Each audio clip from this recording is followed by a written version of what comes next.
Découvrez votre programme avec NutriPure, la nutrition sportive pour atteindre vos objectifs et activer votre potentiel.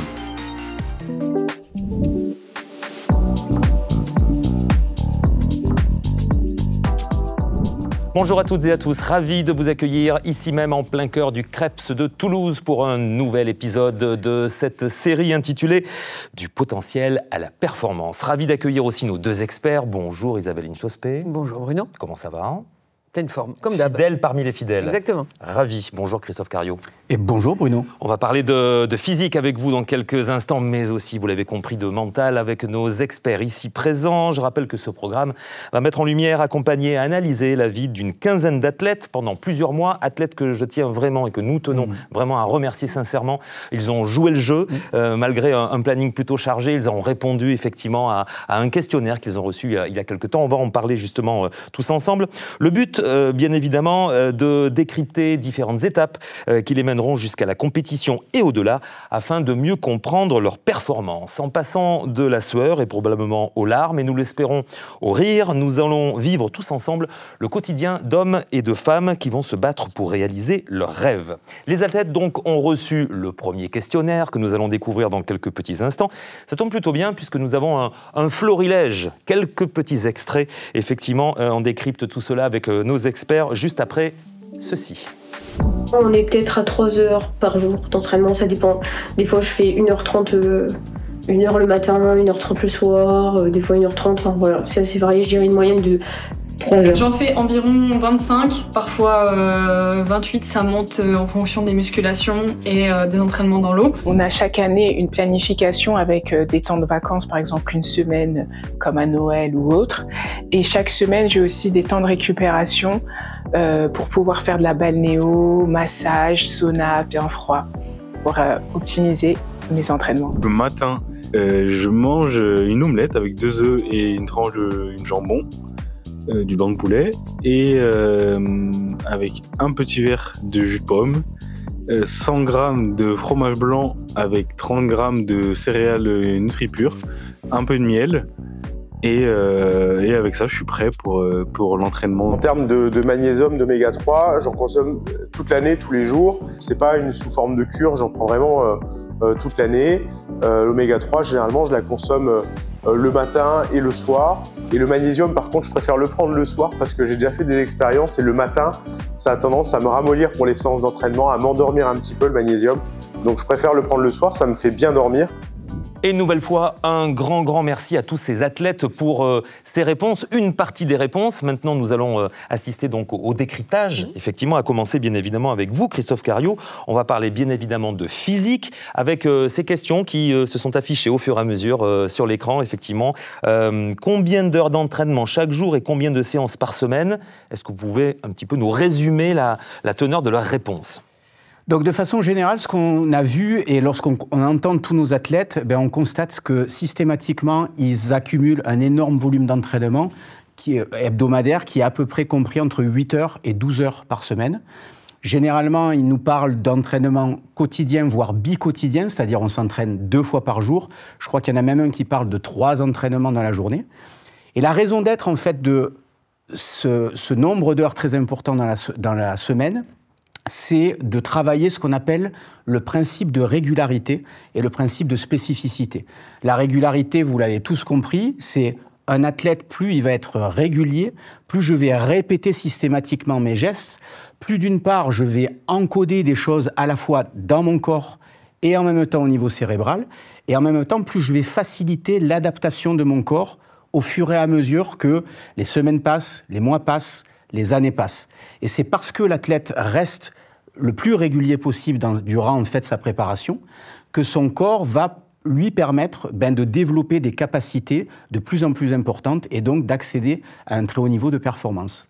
Très bien, donc vous parlez aussi d'entraînement quotidien pour, on va dire, pour j'allais dire le commun des mortels, mais par exemple pour moi, dans l'absolu, si jamais je voulais m'y mettre un petit peu sérieusement, 30 minutes, 45 minutes en adaptant l'intensité, c'est ça hein? Exactement. L'erreur que font beaucoup de gens, de façon générale, qui ne sont pas des sportifs de haut niveau, c'est de s'entraîner par exemple 1 fois par semaine, 2 heures, 2 heures et demie. Et en fait, ça représente un trop gros volume d'entraînement pour quelqu'un qui n'a pas l'habitude de s'entraîner. Et donc finalement, aujourd'hui, avec le recul des années de la recherche en préparation physique, on s'est aperçu qu'il valait mieux faire des entraînements beaucoup plus réguliers, mais plus courts, donc 20 minutes, 30 minutes, idéalement tous les jours. C'est pas facile pour tout le monde, mais par exemple 1 jour sur 2. Et avec ça, on va avoir de bien meilleurs résultats qu'une personne qui va s'entraîner qu'une seule fois par semaine, mettons pendant 2 heures ou 3 heures. J'étais sûr que sa réponse est intéressante dans le sens où, effectivement, il répond aux questions effectivement posées à tous ces athlètes, mais aussi il nous donne de bons conseils pour nous, sportifs, on va dire, entre guillemets, du dimanche, mais c'est important aussi. Mais tout le monde commence en étant un sportif du dimanche. Mais on est bien d'accord. Et c'est en étant régulier qu'il ne devient plus du dimanche, il devient de la semaine. Exactement. Et 7 jours sur 7 pour certains. Exact. La preuve, je l'ai juste à côté de moi. Deuxième question posée à ces athlètes. As-tu des périodes de récupération programmées ? Donc là, encore une fois, il n'y a pas de haute performance possible si, en fait, on n'aide pas le corps à récupérer suffisamment. C'est pour ça qu'à l'intérieur, en fait, de leur semaine d'entraînement, ils nous ont systématiquement décrit à la fois ce qu'on appelle de la récupération active et de la récupération passive. La récupération active, c'est par exemple utiliser des entraînements d'une intensité qui est un peu plus faible, qui va être planifié comme ça, de façon régulière dans la semaine, pour aider le corps à éliminer un certain nombre de déchets qui ont été produits par l'entraînement, etc. La récupération passive, inversement, c'est tous les moyens passifs, comme la sieste, le sommeil, l'alimentation, voire la complémentation alimentaire, qui vont permettre justement à l'athlète de pouvoir, en étant passif, d'optimiser son potentiel, d'activer son plein potentiel, précisément parce que j'utilise des outils qui vont aider le corps à s'adapter et donc à maximiser la performance. Vous dites très sincèrement que ces moyens de récupération sont absolument essentiels pour permettre l'adaptation du corps et la diminution du risque de blessure aussi. Exactement. Parce que si j'aide pas en fait le corps à s'adapter et donc au jour le jour, lorsque je vais me réentraîner, mettons par exemple le lendemain puis le surlendemain, et que je travaille sur de la fatigue ou sur des muscles, des tendons, des articulations qui n'ont pas encore correctement récupéré, c'est là que j'augmente de manière exponentielle mon risque de blessure. Après, tu peux aussi coupler avec tout ce qui est récupération mentale, qui va souvent avec la récup physique. Hein. Absolument. On a à peu près le même process mentalement. Le même cheminement. Pareil, où il faut une récup mentale passive, où tu peux regarder un film, rester sur ton canapé, regarder les étoiles, l'océan, être un peu contemplatif. Et puis certains sportifs ont une récup active et ils vont faire 10 000 autres activités que leur sport. Ils vont faire du parachute, ils vont faire du surf, ils vont marcher, ils vont faire de la rando, et tout ça dans le même effet, hein, c'est-à-dire limiter la blessure, se ressourcer mentalement pour encaisser les charges d'entraînement. En général, ceux qui récupèrent bien physiquement récupèrent aussi bien mentalement. Très bien, et on peut signaler aussi, c'est pas un gros mot, hein, le repos aussi, parce que vous le dites aussi, les fréquences de jours de repos aussi, ça c'est important. Oui, complètement. Mais c'est aussi le paradoxe du haut niveau, c'est qu'il y a tellement en fait de paramètres à intégrer dans sa préparation. Finalement, tout le monde s'entraîne de manière très importante et donc il va falloir jongler en permanence avec des périodes de repos qui ne sont pas forcément souvent optimales pour beaucoup de sportifs de haut niveau. Et trouver le juste équilibre, c'est vraiment pas facile dans le sport de haut niveau. Très bien. Alors, autre dossier, ça c'est un vrai dossier qui vous tient particulièrement à cœur. À quoi ressemble un de tes repas journaliers ? Alors ça, c'était la question qu'on a posée à tous les athlètes. Et l'idée, c'était de voir quelle était la manière de s'alimenter de chacun d'eux. Donc, moi, à l'époque où je faisais de la compétition, il y avait des erreurs en termes d'alimentation qui étaient faites. Depuis, il y a presque 25 ans, depuis que je me suis arrêté, qui sont passés. Et donc, j'ai constaté qu'effectivement, aujourd'hui, les athlètes se nourrissent mieux. Ils ont compris ce qu'on appelle l'importance d'une ration alimentaire équilibrée au niveau de ce qu'on appelle les macronutriments. Oui. Les macronutriments, c'est les protéines, les glucides, les lipides. Mais il faut rappeler aux gens qui nous regardent aujourd'hui que l'alimentation, elle ne fait pas que vous apporter de l'énergie. Elle vous apporte également des vitamines, des minéraux, des phytonutriments. Et ces éléments, en fait, vont pouvoir même agir au niveau de nos gènes en activant, c'est-à-dire en allumant ou en éteignant certains gènes qui vont permettre à l'athlète d'optimiser sa récupération, de maximiser en fait sa construction musculaire, etc. Ce qu'on appelle les facteurs épigénétiques de l'alimentation. Et donc ça, c'est très très important également de comprendre que mon alimentation ne va pas me servir qu'à remplir mes muscles avec des glucides, des lipides, etc. Je fais une petite parenthèse, où là pour le coup c'est un gros mot, l'agriculture intensive, la gestion des sols aujourd'hui. On va dire, est-ce que tous ces aliments, on va dire, industriels entre guillemets, ils en parlent, les sportifs de haut niveau? Est-ce qu'ils sont sensibilisés justement au bien manger entre guillemets? Alors oui pour certains, non pour d'autres, parce que malheureusement effectivement que ça soit la nourriture industrielle, elle est vraiment rentrée à l'intérieur en fait de nos modes de consommation. Les pesticides, c'est-à-dire la façon dont finalement on aide les plantes à grandir plus vite, à se prémunir de certaines maladies, on en est également nous-mêmes les victimes. Donc ça devient difficile de manger correctement, même en y faisant attention.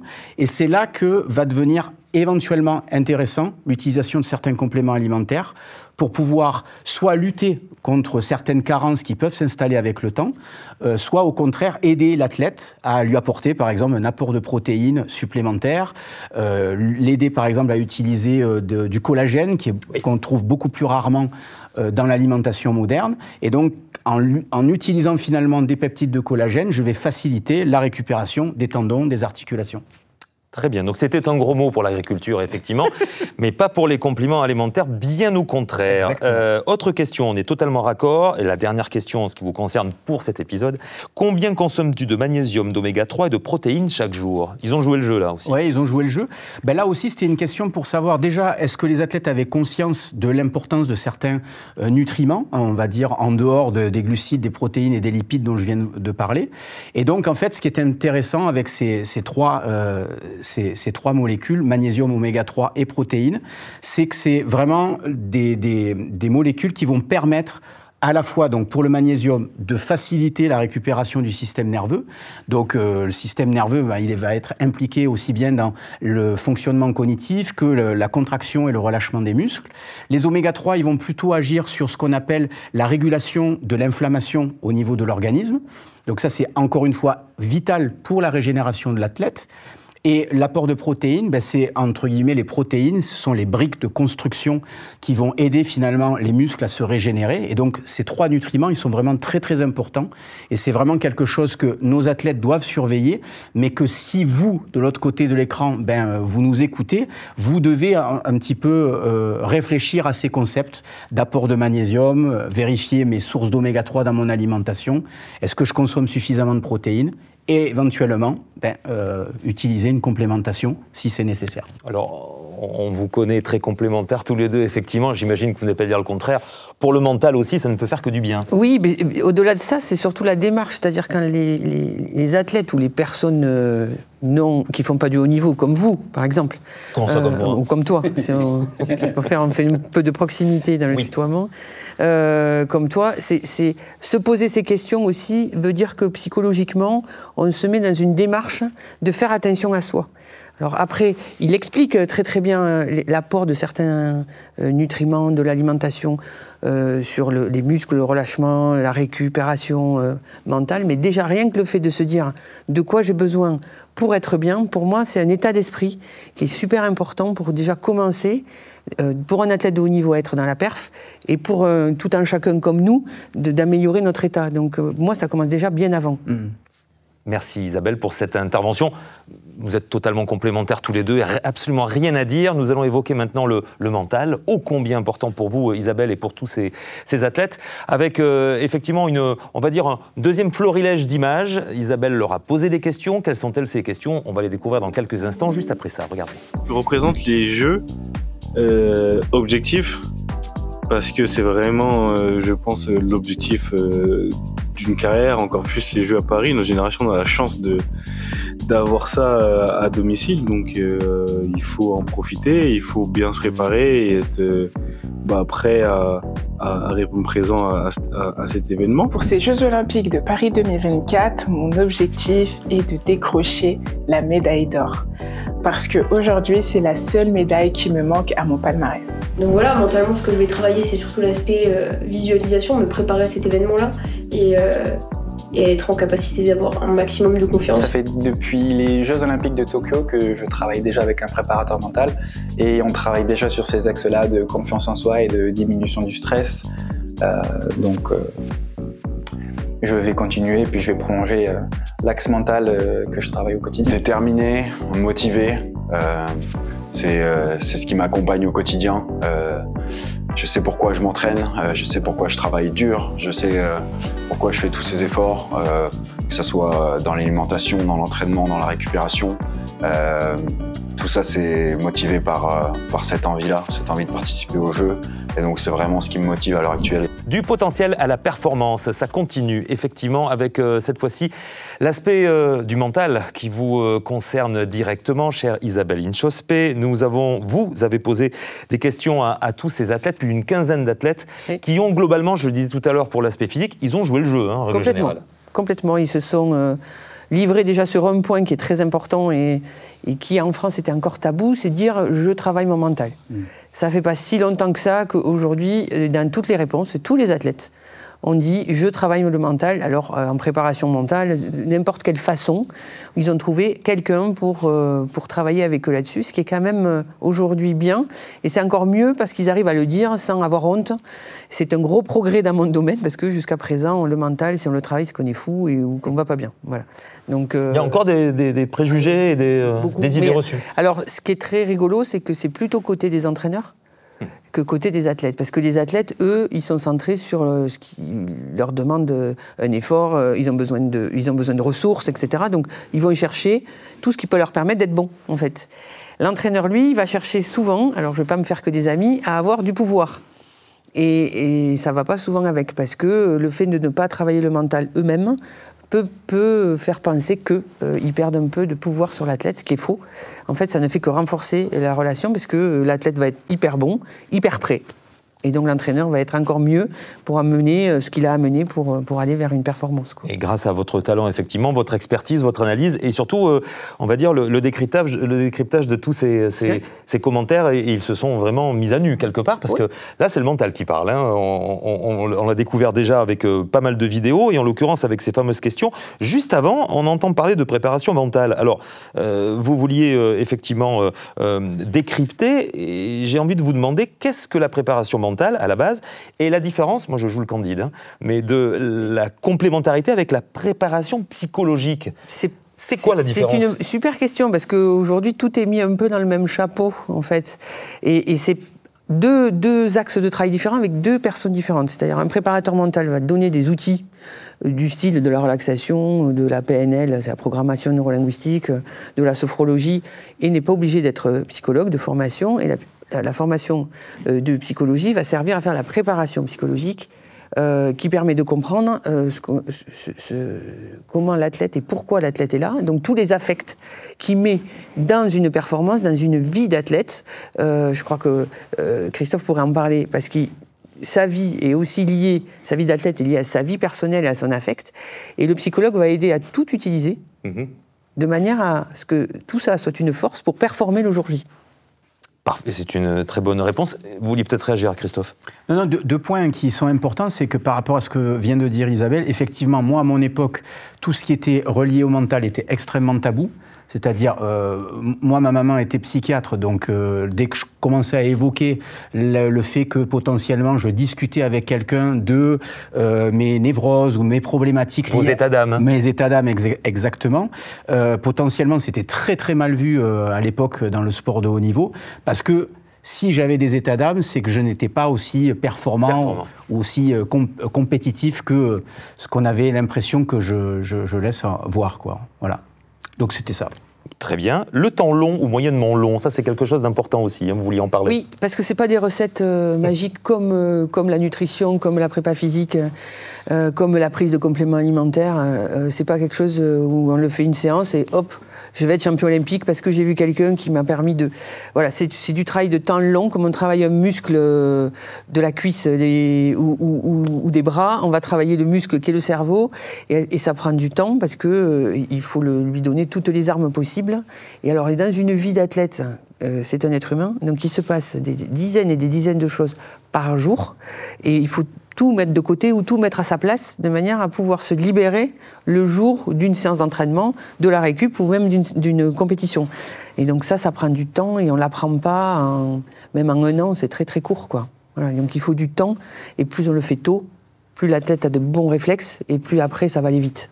D'où le terme accompagnement. Exactement. C'est un terme qui n'est absolument pas galvaudé. Hein. Ouais, très juste. Accompagnement. Très juste. Question que vous avez posée aussi à tous ces athlètes. Je rappelle qu'ils sont plus d'une quinzaine. Ils ont tous joué le jeu. Quel est l'état d'esprit de ces athlètes juste avant les JO? Effectivement, existe-t-il des profils différents, j'imagine? Alors, c'est une bonne question parce que, oui, il y a des profils différents. Si vous êtes un athlète qui a fait des médailles aux Jeux d'avant, l'état d'esprit à 300 jours des Jeux, c'est déjà penser à la médaille de Paris et peut-être à faire mieux si on n'a pas été champion olympique. Donc, ils sont déjà, eux, dans la projection d'une perf exceptionnelle à faire pour marquer leur histoire et l'histoire de leur sport. Ça, c'est sûr qu'ils y sont déjà. Puis, il y a ceux qui sont en train de se qualifier, qui ne savent pas du tout s'ils vont l'être ou pas. Dans certaines disciplines, ils vont le savoir en juin pour être prêts au mois d'août. Autant vous dire que là, l'état d'esprit, il est resté dans l'instant présent, vivre le mieux possible leur entraînement et penser à la qualif avant de penser au jeu. Donc, il n'y a pas du tout de projection. Et puis, vous avez la classe intermédiaire, c'est-à-dire ce sont souvent des jeunes athlètes qui ont fait des performances l'année d'avant. Oui. Ils savent très bien qu'ils ont le niveau d'un podium, ils savent très bien qu'ils ont le niveau de faire quelque chose de bien lors d'une finale des Jeux. Et donc, eux, ils sont entre les deux. Ceux-là sont souvent très intéressants à travailler mentalement parce qu'ils n'osent pas se projeter parce qu'ils ne l'ont jamais fait. Et à la fois, ils ont envie, ils en crèvent d'envie parce qu'ils se disent quand même, je peux le faire, quoi. Et eux, il faut vraiment les laisser pleinement dans l'instant présent de ce qu'ils font pour éviter de trop se projeter sur quelque chose qu'ils ne connaissent pas, et donc de créer des angoisses. Donc pour moi, c'est ce profil-là qui est le plus difficile à traiter dans une période ou une année olympique. Et oui, on oublie souvent la qualification, parce que la face visible de l'iceberg, c'est « je fais les JO oui. », mais la fameuse qualification, lorsqu'ils le sont qualifiés, c'est en quelque sorte une victoire. Exactement, et c'est un piège en fait. Et oui. Donc il faut être capable de se dire, et là tout dépend du niveau de l'athlète, que la qualification, c'est pas la finale en fait. Et certains malheureusement peuvent se dire, une fois que j'y suis, je verrai bien. Et on entend dans les discours de certains athlètes qui ne savent pas s'ils peuvent faire quelque chose au jeu, et on l'entend déjà, on se dit, moi le Graal c'est d'aller au jeu. Mais pour faire quoi ? Voilà, donc la qualification est déjà pour eux une sorte de médaille d'or. Et on l'entend dans certains témoignages. Et ça c'est bon. Et à contrario, il y a certaines, je pense au basket 3-3 et judo 4, qui ont été très près d'une médaille, ou qui ont déjà été médaillées, qui elles tout de suite disent non, moi c'est la médaille d'or. Mais elles sont légitimes pour le penser, en fait. Et donc ça va alimenter toute leur année autour de ce résultat qui, pour elle, est totalement accessible et qui est presque normal à avoir, quoi. Oui, c'est la fameuse phrase, on ne dit jamais « j'ai été qualifié pour les JO ». C'est genre « j'ai fait les JO ». Oui. Et souvent la phrase s'arrête là. Exactement. Ça veut tout dire. Très intéressant. Bien. Et alors justement, que représentent les JO pour eux et leur vision des JO? Qu'est-ce que c'est? C'est le Graal? Qu'est-ce que c'est? Alors c'est toujours pareil, c'est dans la même catégorie, c'est-à-dire que pour quelqu'un qui va rechercher une médaille, c'est vraiment quelque chose d'historique. Ils le disent tous. Je crois que c'est une judokate de mémoire qui a eu une médaille à Tokyo, et on sent que la médaille d'or, il faut aller la chercher. Et si je fais ça, je fais partie de l'élite du judo français, qui est déjà quand même très marquée par des performances extraordinaires. Donc là, vous avez une notion de ce que représentent les JO, c'est marquer l'histoire. Oui. Voilà. Pour d'autres, c'est une excitation.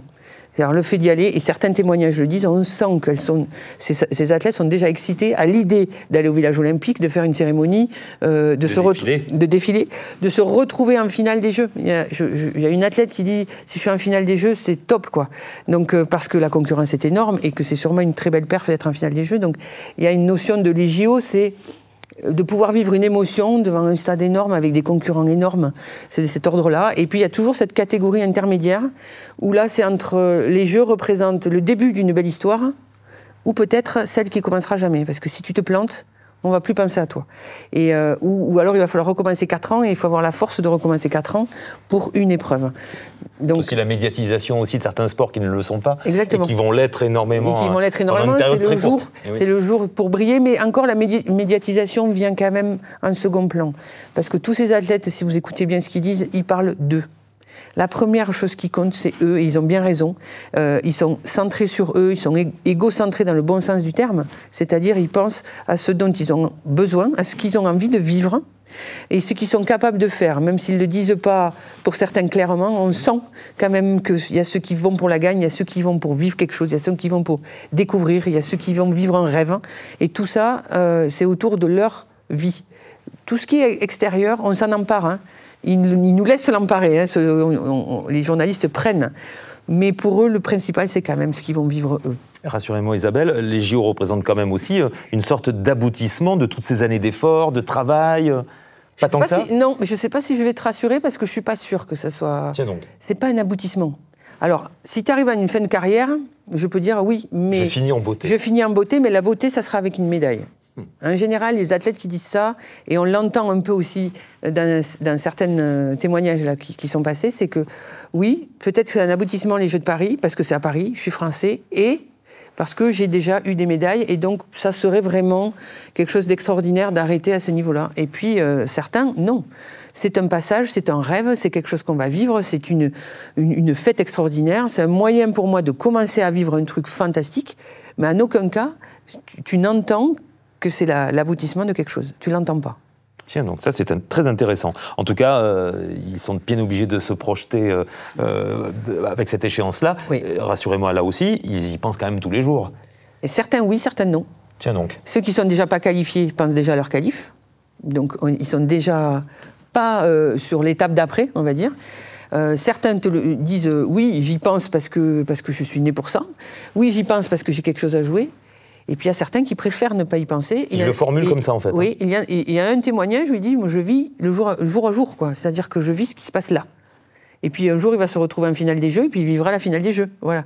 Donc c'est vraiment pas systématique en fait. Autre question totalement raccord avec ce dont parlait Christophe tout à l'heure, mais là pour l'aspect mental, c'est le rythme quotidien des entraînements sur l'état mental. Qu'ont-ils répondu ? Il y a plusieurs types de réponses parce qu'il y a plusieurs sports avec des rythmes différents. Ce que disait Christophe, on peut s'entraîner 2 fois par jour, 1 fois par jour, 3 fois par jour.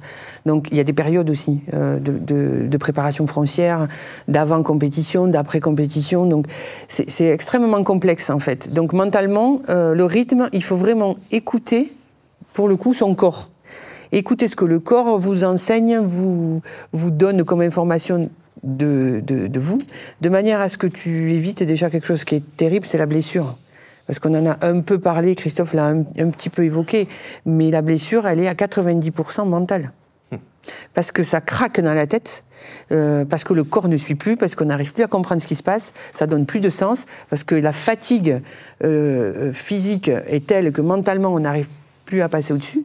Et c'est là où ça casse. Parce que la blessure, c'est quoi ? C'est la meilleure excuse possible pour se reposer. Oui, c'est complètement fou ce que vous dites. Le seul moyen possible de se reposer, c'est la blessure. Oui, c'est le seul moyen, la seule excuse qu'un entraîneur peut entendre, et qu'un athlète aussi peut entendre. Je suis blessé, je peux pas. Si tu dis, je veux me reposer parce que je suis un peu fatigué, il dira non, mais tu peux y aller, quoi. Enfin, voilà, il y a quand même des mecs qui s'entraînent un petit peu plus. Je vais avoir la réaction de Christophe. Ben, moi, j'ai toujours dit que les blessures corporelles étaient souvent les disjoncteurs du mental, en fait. C'est ce qui permettait finalement, soit effectivement de permettre à l'esprit qui manifestait un certain nombre de désaccords avec le projet sportif, etc. Donc on pourrait même passer toute une émission à discuter de ça.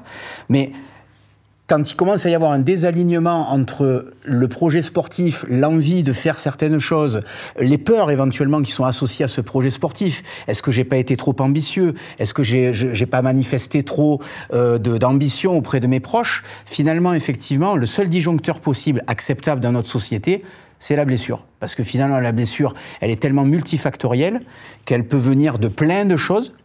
Et donc, c'est le seul truc qui est plus ou moins socialement accepté comme excuse valable à un sportif qui voudrait dire « j'arrête ». Vous avez vécu quelque chose de très fort, effectivement, dans votre vie, effectivement une blessure très lourde, avec un problème de cicatrisation. Ça, c'est quand même autre chose aussi. Oui. Ce qui vous a permis aussi de vous relever et de créer plein de choses. On en a parlé dans l'épisode précédent. Comment vous l'avez vécu, cette blessure? Ce fut du repos imposé, obligé? Non, pour moi, ça n'a pas du tout été du repos, parce que d'abord, il y a eu une grosse phase dépressive, parce qu'en fait, moi, j'avais une énorme ambition. Et donc, cette blessure-là, elle venait casser, en fait, le rythme que j'avais mis en place, l'ambition que j'avais, mais elle était aussi là, et ça, je l'ai compris que plus tard, elle était aussi là pour me permettre d'intégrer toutes les erreurs que je faisais, tous les non-dits. Isabelle vient de nous parler de tout ce que le corps nous envoie, tous les messages que le corps nous envoie. Et moi, j'appelle ça des non-dits corporels. Et donc, cette blessure-là, c'était l'apothéose de ces non-dits. Tu m'as pas écouté pendant des mois et des mois et des mois. Je te mettais en alerte. Là, tu vas m'écouter de manière définitive. C'est clair. Voilà. Et donc, à partir de là, vous avez des gens qui, éventuellement, soit sombrent dans la dépression, comme ça a été mon cas, et puis à un moment donné, peuvent rebondir plus vite que d'autres, de toucher le sol plus vite que d'autres, et dire non, ok, c'est pas la fin. C'est le début d'une nouvelle ascension. Voilà. Moi, c'est comme ça que je l'ai vécu. C'est là où, mentalement, c'est important d'être accompagné ou entouré. Parce que se relever d'une blessure comme il l'a fait ou que d'autres athlètes vont pouvoir peut-être faire avant les Jeux, ça demande de bien comprendre ce qui s'est joué au moment de la blessure pour pouvoir en faire quelque chose de positif et faire un choix qui te permet de continuer ou qui te permet d'arrêter, mais tu sais pourquoi tu arrêtes en fait, et de ne pas le subir. Et si vous me permettez, parce que je me souviens exactement quand ma blessure est survenue, c'est parce que je préparais mes 3e championnats du monde et en fait, tout le monde me donnait perdant.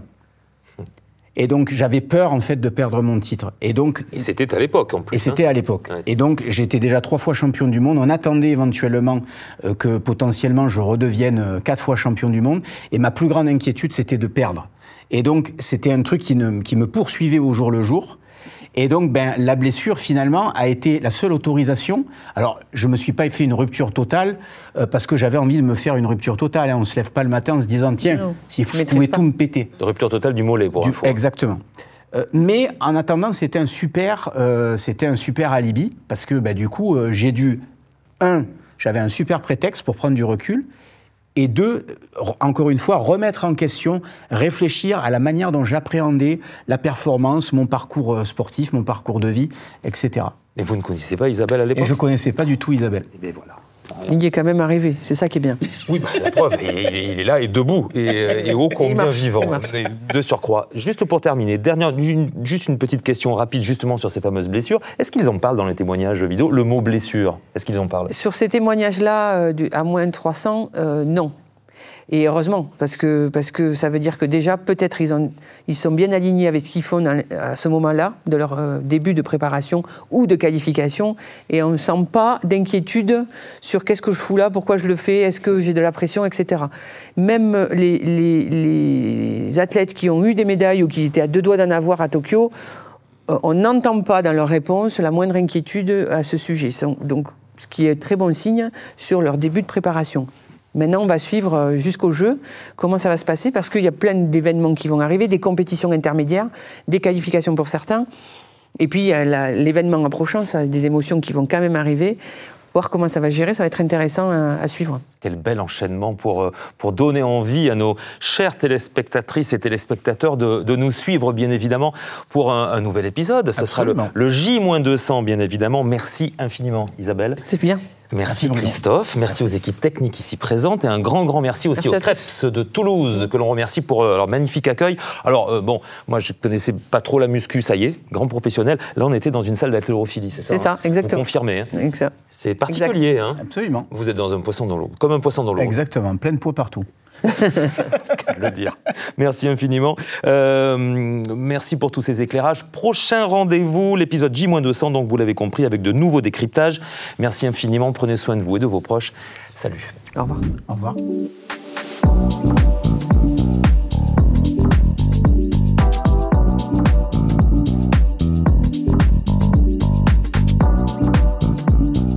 C'était votre programme avec NutriPure, la nutrition sportive pour atteindre vos objectifs et activer votre potentiel.